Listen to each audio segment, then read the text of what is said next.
I'd like to start off by thanking everybody for coming out this evening. It's a beautiful evening here in Tryon, and it's one of the things we really like. And in spite of our level of organization, I want to thank Andy and TDDA and the Bulletin for sponsoring a great event and an opportunity tonight and Thursday night for the candidates to talk to you about things that are important to us and answer your questions about the election.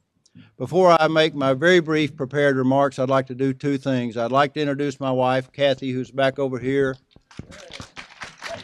And she's standing with Diego and Inges, and Diego is our exchange student from Mexico who's a student at Polk County High School this year.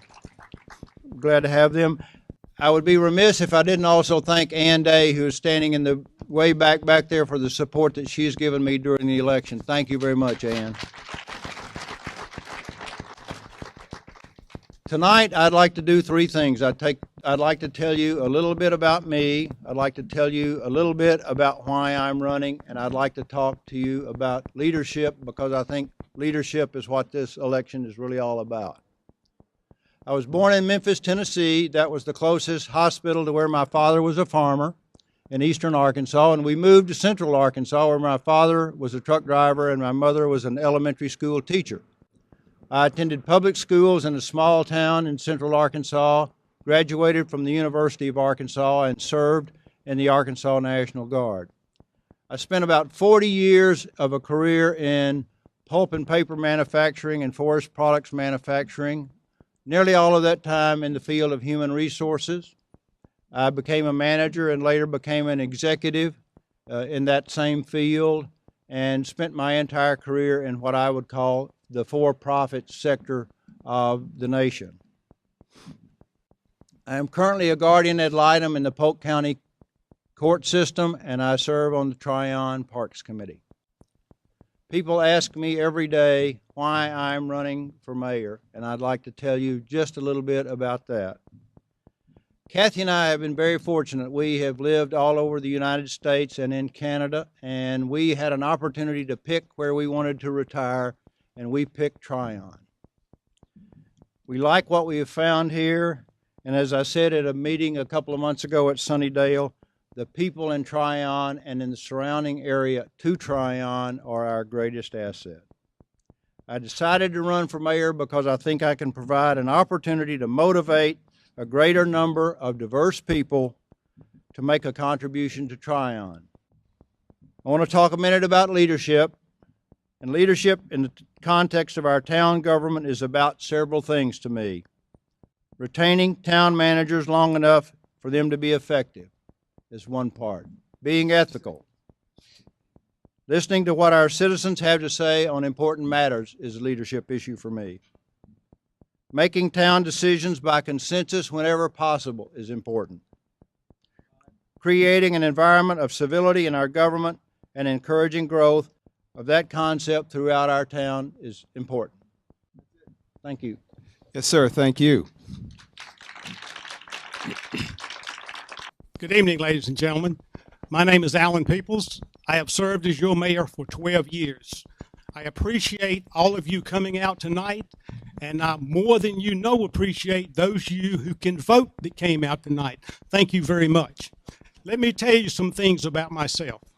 I moved here in 1979 as a principal of an elementary school to stay 1 year. It is obvious that I have been here longer than 1 year. I retired from the Polk County Schools.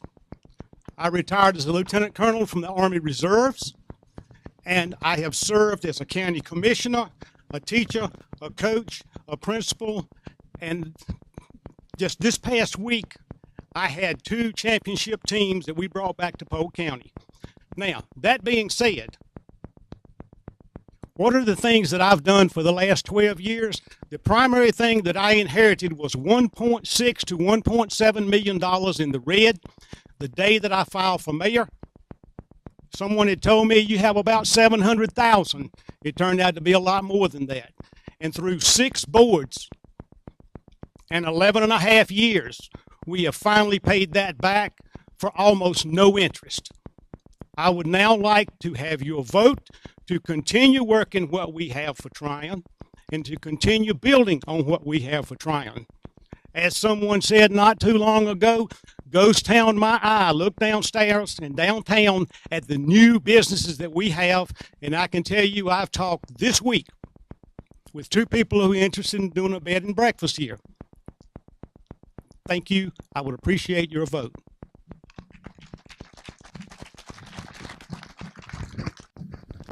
The number one priority on re-election is quite simple. Look downtown. If there is an empty storefront, we want a business there. If there's a sidewalk that's not been finished, we want it fixed. Infrastructure and new businesses. I intend to make that happen just like anybody else who gets here. First off, you get people who come and talk to you. You advertise as we do. We have at least 2 or 3 websites that come out of this town that have business opportunities on them. The state does not allow us to do very much to help businesses. You have to come in and set it up. If you were in another state, sometimes they allow you to use a whole lot more money to help support a business. They don't in the state of North Carolina very much. What we can do to help businesses and fill stores is not drive to Hendersonville, not drive to Spartanburg, but to drive downtown Tryon and spend your money that's here so people can expand. Number one priority to me is a split response, Andy. We have some of the business needs that Mayor Peoples just outlined, and I think everybody understands that, and we've spent a lot of time on that. We also need to balance that with issues associated in our neighborhoods. We have things that need to be done in our neighborhoods. We have streets that should be paved. We have vegetation that needs to be cleaned up. We have some homes that are no longer inhabitable and they need to be removed. So it's a balance of improving and working on our neighborhoods and continuing to support our businesses, again, as Alan has outlined. Okay, thank you.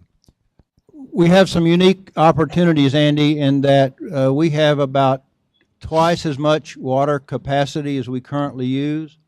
So finding some way to market that excess capacity would be a nice revenue generator that is not tax increase related, as an example. We hope that as downtown continues to develop, that the tax base does go up, that we have some additional tax revenue from that standpoint. But we do have a great opportunity with our water situation. Our sewer processing facility is underutilized, and if there's a way to sell that overcapacity to someone else, then both of those would be nice revenue generators without increasing taxes or water rates or other things. Okay, I agree with the water and the sewer systems. However, let me give you my top ideas and why. 1, we keep and run the system, probably not feasible long term.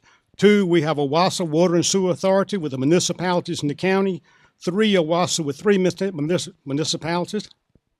4, we have a WASA with Tryon and Saluda in the county. 5, a WASA with Saluda. 6, a WASA just with the county. 7, we work a WASA with Rutherford County. 8, finally, I don't like this, potentially South Carolina for a WASA. And number 9, never sell to a profit group who wants a profit. They don't want to help you.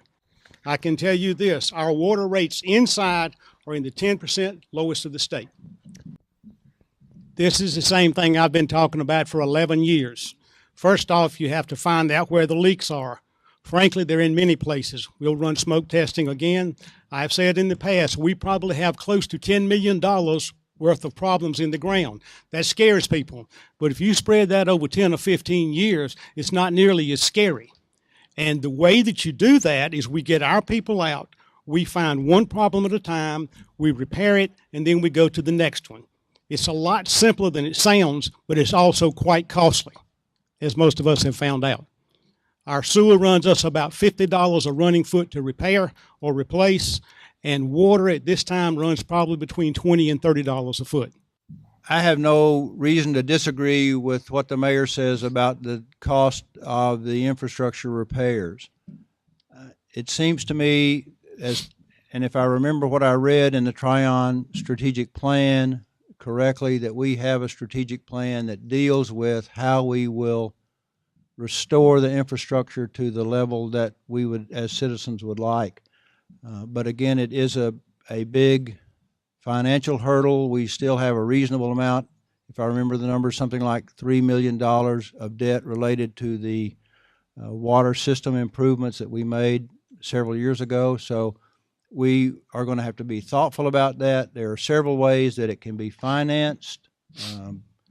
You could have a bond issue. You can borrow the money. A bond issue would require a referendum from the citizens of the town, which has some appeal to me.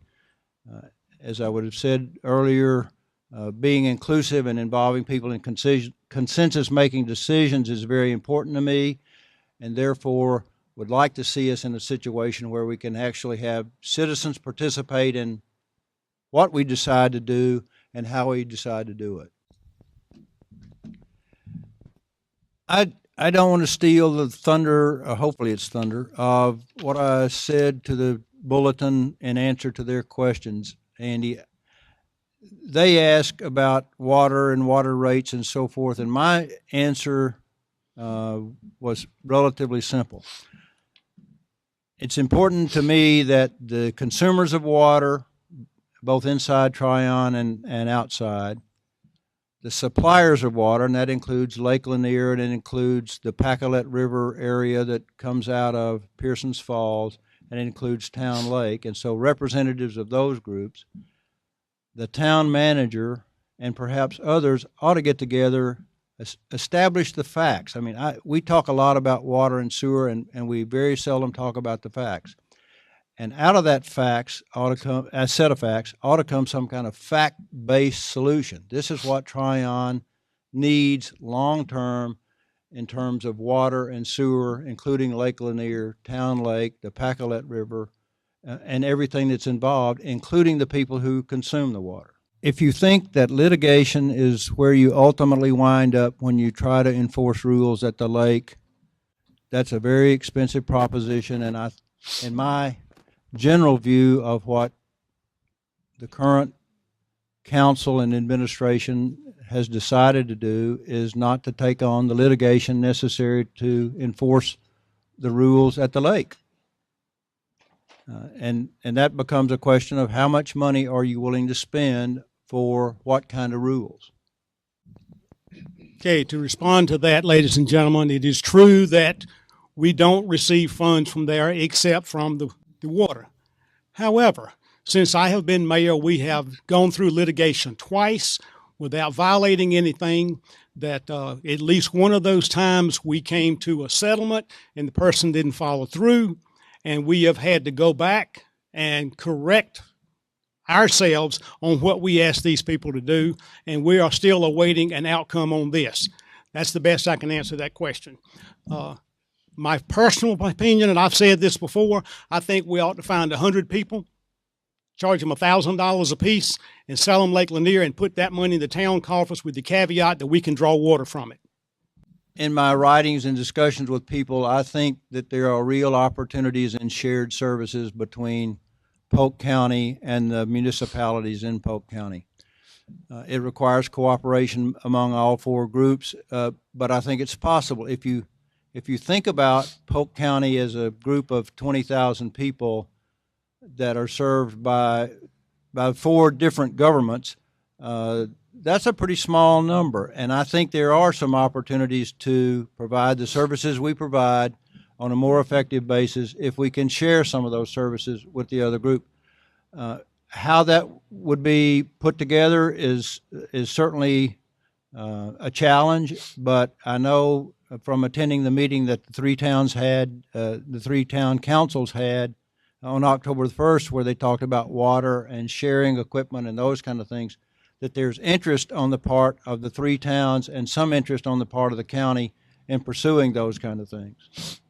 In 2003, and I think I'm correct on the date, we moved to do away with our dispatch and send it to the county. It's probably one of the biggest uproars I've ever seen. People came out from everywhere, don't mess with my police department, don't mess with my dispatch. Maybe we're at a different point in time now. We cut it in half and we now have a half-a-day dispatch. But you need to understand the other side of it. As soon as we did away with half our dispatch, the county increased their dispatch.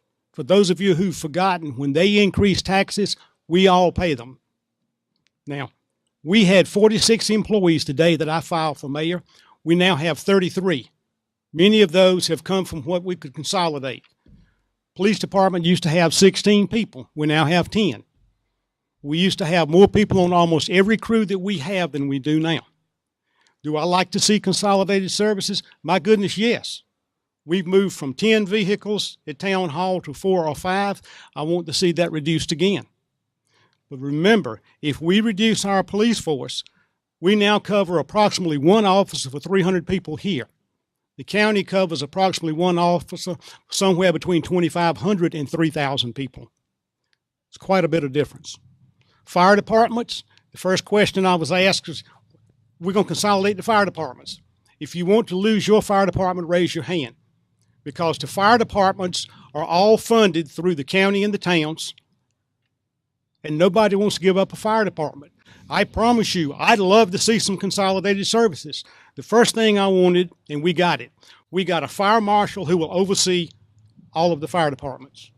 The second thing I wanted was a fire chief for us who was EMT, and we now have, I believe it's 8 certified EMT personnel. So when you get sick,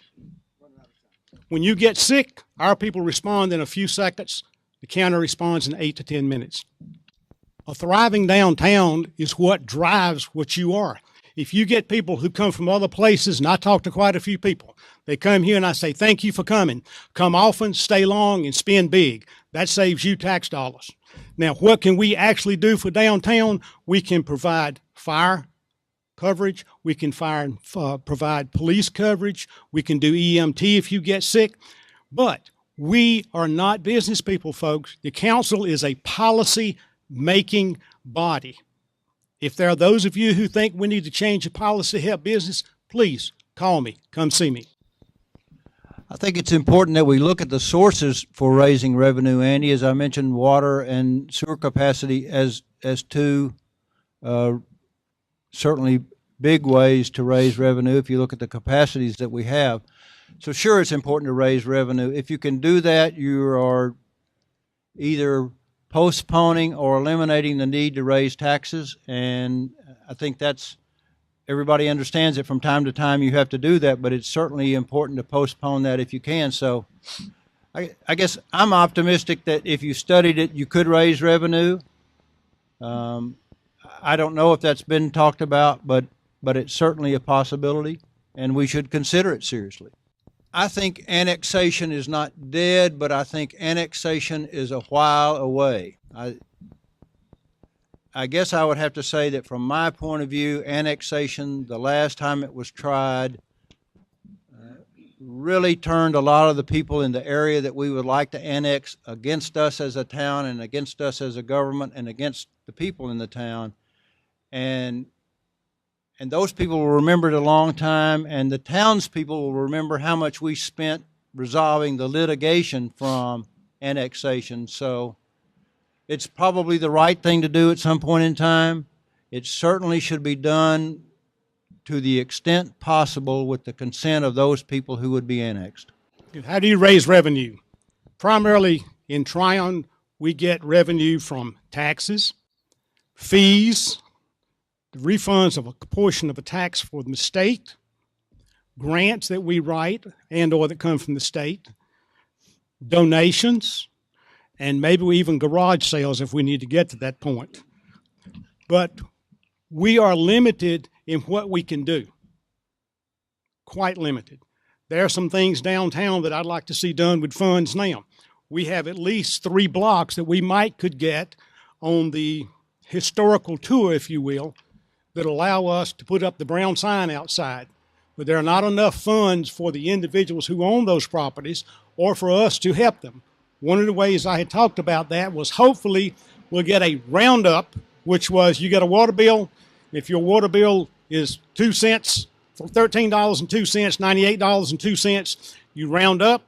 That money each month would go into a fund, and then a group of about 5 people, only one elected person, would then decide where those funds would be expended.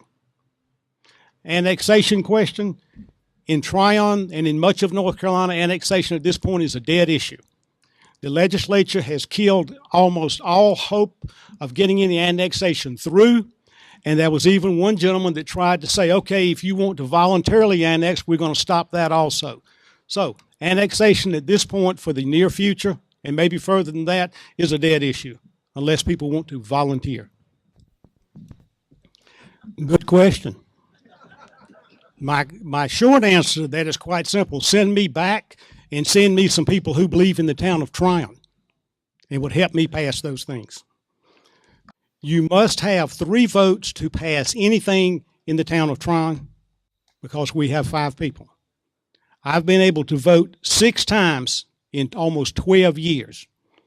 Now, it is a hard way to answer a question, folks, because probably the simplest thing for me to do would have been not to say I've been trying to get this passed, because many times what I've said, a prime example, I thought we should have had Central Business District all the way down to the IGA.